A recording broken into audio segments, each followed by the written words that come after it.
साथियों, आज मैं उस दौर के कवि की बात कर रहा हूँ जिस दौर में भारत में मुगलों का शासन था और उस शासन से तो आप सब परिचित ही हैं। उस दौरान रहीम दास एक ऐसे कवि के रूप में उभर के सामने आते हैं जिन्होंने बहुत ही अच्छा साहित्य लिखा और साथियों नीति साहित्य लिखा, जिसके अंतर्गत हम सभी देखेंगे रहीम दास की दोहावली। और रहीम दास कौन है इसको जानेंगे साथियों रहीम दास की दोहावली हमें देखने को मिलती है एमए हिंदी प्रथम सेमेस्टर। साथियों रहीम दास हमें एमए हिंदी प्रथम सेमेस्टर पाठ्यक्रम आधारित लखनऊ विश्वविद्यालय द्वारा छठे प्रश्न पत्र के रूप में हमें देखने को मिलती है। साथियों रहीम दास की दोहावली बहुत ही प्रसिद्ध है, उसके दोहे। साथियों आज उन्हीं की चर्चा हो रही है और वही पाठ्यक्रम में रखा गया है। साथियों प्रस्तुत है रहीम दास की जीवनी। साथियों अब्दुल रहीम का जीवन। अब्दुल रहीम खान खाना का जन्म सन 1613 ईस्वी को यानी 1556 ईस्वी में हुआ, लाहौर में हुआ था। संयोग से उस समय हुमायूं सिकंदर और सूरी का आक्रमण का प्रतिरोध करने के लिए सैन्य के साथ लाहौर में मौजूद थे। रहीम के पिता बैरम खान खाना के उपाधि से सम्मानित थे। वे हुमायूं के साढ़ू और अतरंग मित्र थे। रहीम की मां वर्तमान हरियाणा प्रांत मेवात की राजपूत जमाल खां की सुंदर और गुणवती कन्या सुल्ताना बेगम थी। जब रहीम 5 वर्ष के ही थे तब गुजरात के पाटण नगर में सन 1561 ईस्वी में इनके पिता बैरम खां की हत्या कर दी गई। साथियों बैरम खां रहीम का पालन पोषण अकबर ने अपने धर्मपुत्र की तरह किया। साथियों शाही खानदान की परंपरा अनुसार रहीम को मिर्जा खां का खिताब दिया गया। रहीम ने बाबा जमपूर की देखरेख में गहन अध्ययन किया। शिक्षा समाप्त होने पर अकबर ने अपनी भाई की बेटी माहबानो से रहीम का विवाह करा दिया। इसके बाद रहीम ने गुजरात, कुंभलनेर और उदयपुर इत्यादि स्थानों युद्ध में विजय प्राप्त किया। साथियों इस पर अकबर ने अपने समय की सर्वोच्च उपाधि मीर अर्ज से रहीम को विभूषित किया। सन 1584 में अकबर ने रहीम को खान खाना की उपाधि से सम्मानित किया।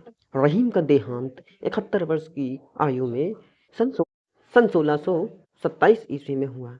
रहीम को उनकी इच्छा के अनुसार दिल्ली में ही उनकी पत्नी मकबरे के पास ही दफना दिया गया। यह मजार आज भी दिल्ली में मौजूद है। रहीम ने स्वयं अपने जीवन काल में इसका निर्माण करवाया था। इनके संस्कृत के गुरु बदायूनी थे। साथियों अब बढ़ते हैं आगे। साथियों अब बात करते हैं रहीम का विवाह। रहीम की शिक्षा समाप्त होने के पश्चात बादशाह अकबर ने अपने पिता हुमायूं की परंपरा का निर्वाह करते हुए रहीम का प्रेम विवाह बैरम खां के विरोधी मिर्जा अजीज कोका की बहन माहबानो से करवा दिया। इस विवाह में अकबर ने वही किया जो पहले करता था। विवाह के संबंधों के बदौलत अपना तनाव और पुरानी कटुता को समाप्त कर दिया था। रहीम के विवाह से बैरम खां और मिर्जा के बीच चली आ रही पुरानी रंजिश भी खत्म हो गई। रहीम का विवाह लगभग 13 साल की उम्र में कर दिया गया और उनकी 10 संतानें थीं। साथियों 10 संतानें माने रखता है। अब आगे बढ़ते हैं। खैर साथियों इनकी भाषा शैली क्या है। रहीम ने अवधी और ब्रिज भाषा दोनों में ही कविता की है जो सरल और स्वाभाविक और प्रभावपूर्ण है। या रहीम निज संग ले जन्मत जगना कोय बैर प्रीत अभ्यास जस होत ही होए। साथियों उनके काव्य में श्रृंगार, शांत, हास्य रस देखने को मिलते हैं। दोहा, सोरठा, बैरवे, कवित्त, सवैया उनके प्रिय छंद हमें देखने को मिलते हैं उनकी रचनाओं में। रहीम दास की भाषा अत्यंत सरल है। उनके काव्य में भक्ति, नीति, प्रेम, श्रृंगार का सुंदर समावेश हमें देखने को मिलता है। उन्होंने सोरठा छंद एवं छंदों का प्रयोग करते हुए अपनी काव्य रचनाओं को किया है। साथियों अब बढ़ते हैं आगे। साथियों उन्होंने ब्रज भाषा में अपनी काव्य रचनाएं की हैं। उनके ब्रज का अत्यंत रूप व्यवहारिक और स्पष्ट एवं सरल है। उन्होंने तत्सम शब्दों का अधिक प्रयोग किया। ब्रज भाषा के अतिरिक्त उन्होंने कई अन्य भाषाओं का प्रयोग किया। साथियों उनकी रचनाओं में हमें देखने को मिलता है। अवधी के ग्रामीण शब्दों का प्रयोग भी रहीम जी की रचनाओं में है। उनकी अधिकतर काव्य रचनाएं मुक्तक शैली में लिखी गई हैं। साथियों, उन्होंने अत्यंत सरल सहज बोधगम्य भाषा का प्रयोग किया है। साथियों, अब बढ़ते हैं आगे। साथियों, अब इनकी देखते हैं प्रमुख रचनाएं। तो इन्होंने लिखी हैं रहीम दोहावली, बरवे, नायिका भेद, मदनाष्टक, रास पंचाध्यायी एवं नगर शोभा और भी कई रचनाओं का वर्णन है। साथियों, वीडियो की एक समय सीमा है, इसके अंतर्गत इतनी ही रचनाओं की प्रमुखता को आधार बनाते हुए मैंने लिखा है। साथियों, तो प्रस्तुत है अब इनकी दोहावली से दोहे। यूं दोहा है, अन कीन्ही बातें करी सोवत जागत जोए, ताहे सिखाए जगाई वो रहीमन उचित न होए। साथियों, संदर्भ ये है कि यह किस पुस्तक से लिया गया है। साथियों, यह रहीम ग्रंथावली से है, जिसके संपादक विद्यानिवास मिश्र है एवं गोविंद रजनीश जी हैं। साथियों, और यह किस ग्रंथ से लिया गया है, इसकी चर्चा की जाती है।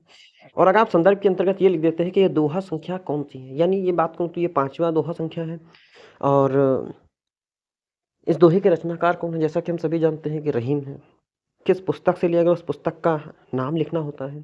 जैसे कि मैंने रहीम ग्रंथावली से लिया है, आपके यूपी बोर्ड में जो चलती है आप वो लिखिए, एवं 4-5 बातें और भी इसमें ऐड कर दीजिए जो ग्रंथ से संबंधित हैं और इस दोहे से संबंधित हैं। साथ उसके पर्यंत अब बात करेंगे इसमें इसके प्रसंग की। साथियों, इसमें इन्होंने बात कही है कि अनकीन्ही बातें करें सोवत जागत जोए, यानी तात्पर्य है व्यक्ति ऐसी बातें करे जो उचित ना हो, ताहि सिखाए जगाई वो रहीमन उचित ना हो। तो रहीम कहता है कि वो उसे जगा कर मतलब उसे समझाना उचित नहीं है। साथियों, प्रसंग में रहीम यह कहना चाहते हैं इस दोहे के अंतर्गत कि हमें उस व्यक्ति को समझाने से कुछ लाभ नहीं होगा या उसका कुछ फ़ायदा नहीं होगा जो समझना नहीं चाहता है।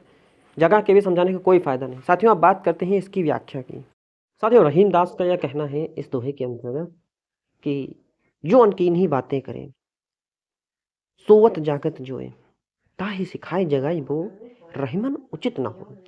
तो रहीम दास कहता है कि ऐसा उचित नहीं होगा कि हम उन लोगों को समझाएं जो सोते रहना चाहते हैं, यानी जो बात को समझना नहीं चाहते हैं।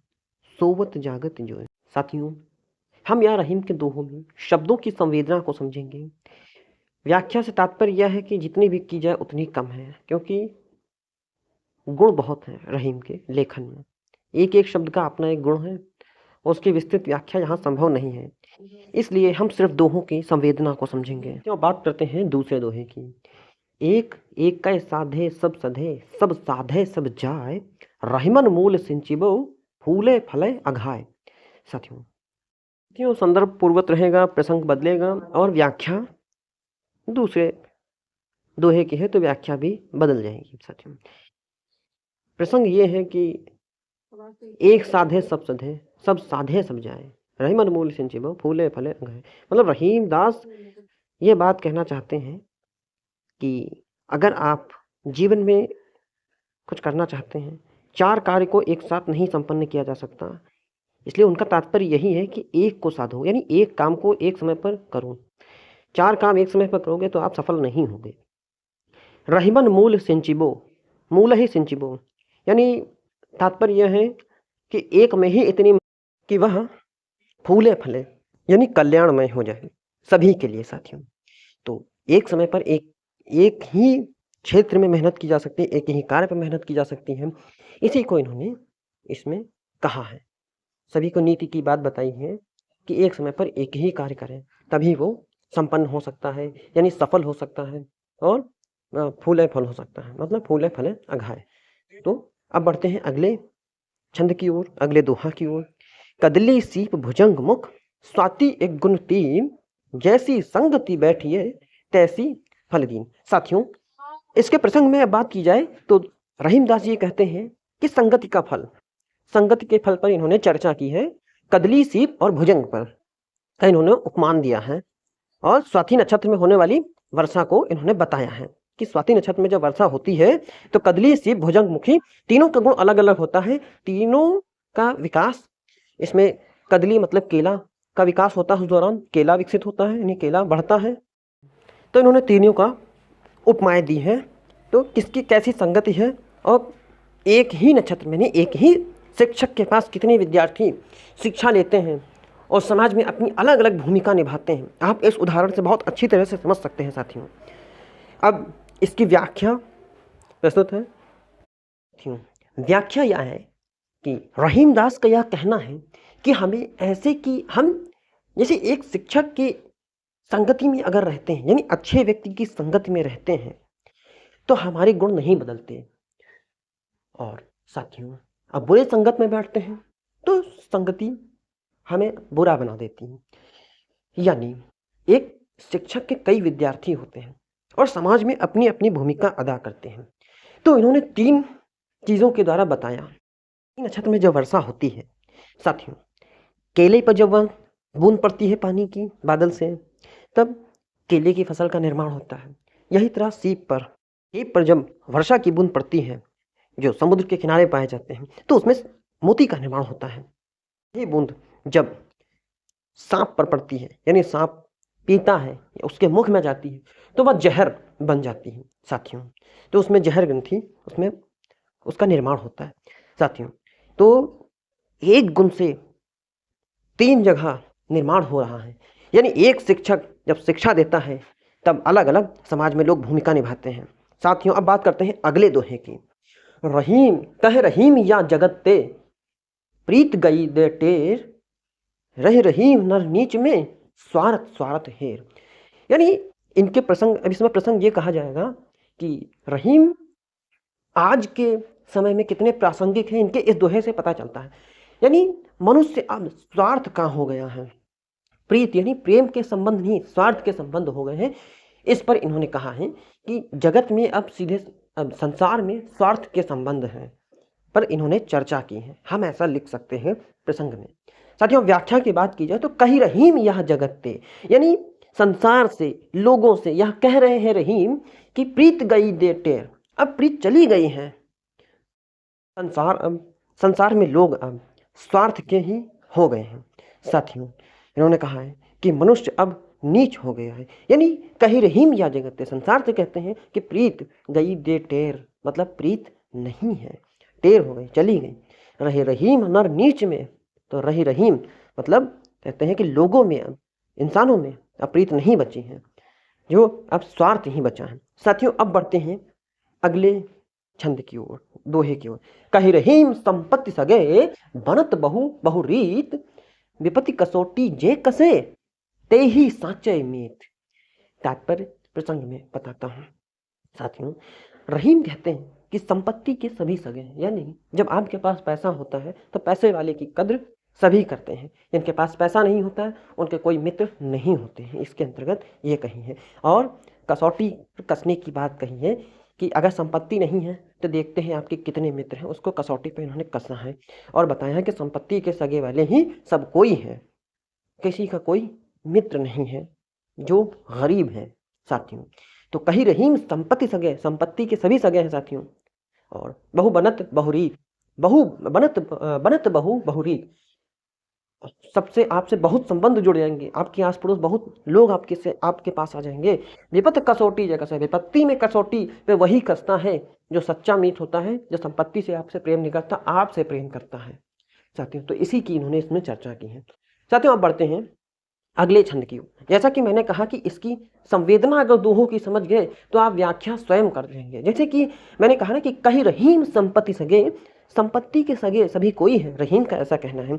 बनत बहु बहुरी, तब आपके सभी लोग सभी सगे संबंधी हो जाएंगे, मतलब आपसे रिश्ता जोड़ लेंगे। मगर विपत्ति के समय सच्चे मीत कौन है तभी पता चलता है साथियों। अब बढ़ते हैं अगले दोहे की ओर। जो बड़न को लघु कहे, नहीं रहीम घट जाही, गिरधर मुरलीधर कहे, कछ दुख मानत नहीं। साथियों, क्या दोहा है।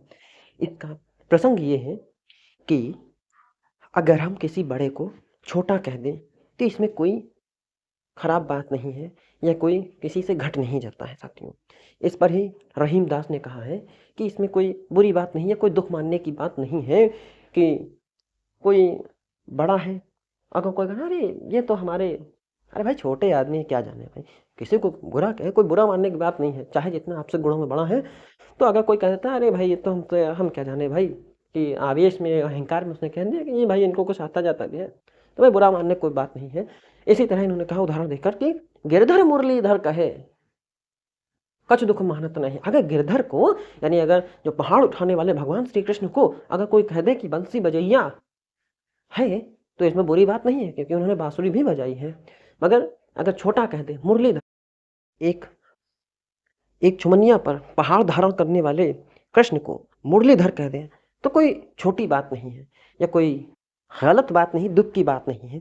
इसमें कभी यही कहता है कि कोई बड़े को छोटा कह दे तो कोई खराब बात नहीं साथियों। इसी आधार पर आप व्याख्या कर सकते हैं साथियों। कैसे निभे निबल जन कई सबलन सो गैर, रहीमन बसिन सागर विषय करत मगर सो वैर। तो इसमें ये कहते हैं कि जैसे एक कहावत कही गई है साथियों, इस दोहे को समझना है तो पानी में रहकर मगर से वैर नहीं करना चाहिए। यानी समाज में रहना है तो हमें सभी से अपनी मित्रता बनाए रखनी होगी, चाहे वो ताकतवर हो चाहे वो कमज़ोर हो, कभी ना कभी हमारे दोनों ही काम आते ही हैं साथियों। अब बात करते हैं इस दोहे की।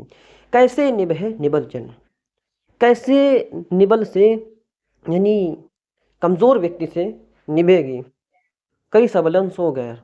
अगर हम ताकतवर को समझें कि वो हमारे कोई काम का नहीं, वो हमसे लड़ाई करता है, तो ऐसा नहीं है। हमें सबल व्यक्ति यानी ताकतवर व्यक्ति से हमें उससे लड़ाई नहीं करनी। तात्पर्य यह है कि करे सबलन सो गैर, अगर हम उसे गैर समझते हैं तो हम समाज में हम जी नहीं सकते। यानी पूंजीपति और श्रम करने वाले श्रमिक की दोनों की चर्चा की है। अगर बंद शब्दों में कहा जाए, इन्होंने व्यंजना में कहा है ऐसा। रहीमन, रहीम ने जैसा कि कहा कि रहीमन बस सागर विषय, बस ही सागर विषय, तो मैंने सागर में विषैले जीव और भी रहते हैं और उसमें वो मगर से वैर नहीं करते, इसीलिए करत मगर सो वैर। तो जो वैर करता है उसे सज़ा मिलती है साथियों। इसी तरह से इस छंद में इन्होंने कहा है कि हमें समाज में वैर नहीं करना है। बढ़ते हैं अगले दोहे की ओर। अगला दोहा प्रस्तुत है। जसी परे सो सही रहे, कह रहीम यह देह, धरती पर ही परत है शीत घाम और मेह। साथियों, इस दोहे में रहीम दास यह कहना चाहते हैं, प्रसंग ये हुआ कि जिस पर पड़ती है समस्या वही जानता है किस तरह से कष्ट सहकर वो निकलता है। साथियों, इसमें यही कह रहे हैं रहीम दास कि जिस पर पड़ रही है वही देह जान रही है, क्योंकि धरती पर यानी धरती शीत घाम और मेह, जाड़ा गर्मी और बरसात, तीनों की तासीर वो जानती है। यानी तीनों की समस्याएं अच्छाइयाँ सब जानती है। यानी मनुष्य पर जब विपदा आती है, जिस मनुष्य पर आती है वही मनुष्य उसको जानता है, अन्य मनुष्य नहीं जानता। साथियों, इसमें इनका यही कहना है। तो इन्होंने बहुत अच्छी उपमा दी है धरती की, कि धरती पर ही परत है शीत घाम और मेह। उपमा नहीं, इसे कहेंगे रूपक अलंकार। साथियों, इसमें रूपक अलंकार है कि इसमें इन्होंने बताया है, सिर्फ तुरंत कह दिया कि इसमें कि धरती पर ही परत है शीत घाम और मेह। तो मनुष्य के विपदा का इन्होंने बहुत अच्छा उदाहरण दिया, यानी जिस पर पड़ती है वही जानता है, इसका इन्होंने अच्छी तरह से समझाया इस दोहे में। साथियों, बढ़ते हैं अगले दोहे की ओर। साथियों, कहते हैं इस दोहे में, जो रहीम उत्तम प्रकृति का करित सख्त कुसंग, चंदन विष व्यापत नहीं लिप्ट रहत भजंग। साथियों, इन्होंने कहा है कि अच्छे गुण वाला व्यक्ति अगर कुसंगत के साथ रहेगा, यानी खराब व्यक्तियों के बीच रहेगा, तो भी उस पर कोई असर नहीं पड़ेगा। क्योंकि कहता है कि जिसकी प्रकृति उत्तम होती है उस पर कुसंगति का कोई असर नहीं होता। क्योंकि चंदन के विष पर अक्सर सांप ही लिपटा करते हैं, अक्सर क्या हमेशा ही सांप देखे जाते हैं लिपटे हुए, तो चंदन पे इसका कोई असर नहीं होता, क्योंकि सांप विष वाले होते हैं। फिर भी साथियों, इसमें रहीम का यही कहना है कि जो उत्तम प्रकृति का है उस पर कुसंगत का कोई असर नहीं होता।